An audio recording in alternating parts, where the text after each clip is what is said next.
Sir, ஆட்டுக்கு தாடியும் நாட்டுக்கு ஆளுநர் சொல்லிட்டு நம்ம பேரறிஞர் அண்ணா எப்பவோ சொல்லிட்டாரு. ஆளுநர் தேவையில்லைன்னே சொல்லிட்டாரு. இந்த ஆள் உட்காந்து ஆளுநர் ரவி உட்காந்துட்டு சனாதனத்திலேயே பூச்சி தொங்கிட்டு உட்காந்துட்டு இருக்கா போல.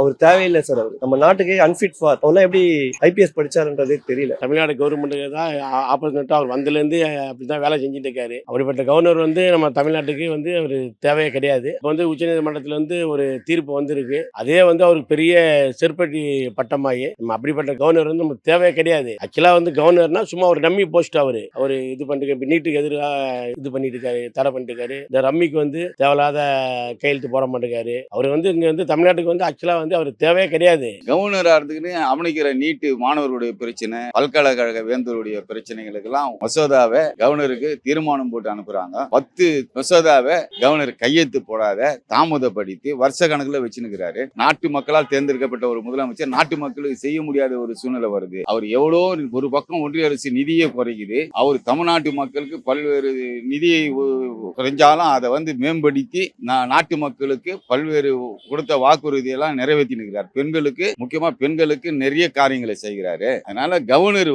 வேணும்னு அந்த ஒன்றிய அரசு முதலமைச்சருக்கு பிரச்சனை உருவாக்கணும், தமிழ்நாட்டுக்கு எதுவும் நடக்கக்கூடாதுன்ற ஒரு காரணத்தால அந்த கவர்னர் இந்த 3 வருஷமா எந்த விதமான இதுவும் இல்லாத மசோதாவையும் பாஸ் பண்ணாத கவர்னர் செல்கிறார். அதை எதிர்த்து தான் நம்முடைய முதலமைச்சர் கேட்டு பார்த்து முடியாத முதலமைச்சர் நீதிமன்றத்துக்கு போய் அந்த நீதியை வென்றுன்னு வந்திருக்கிறாரு. இனிமேலும் மானங்கட்ட கவர்னர் ரவி இந்த பதவியில நீடிக்கிட்டு தவறு. அவரே ராஜினாமா பண்ணிட்டு போகணும். தமிழ்நாட்டு மக்கள் சார்பா நான் சொல்லுகிறேன், கேட்டுக்கிறேன்.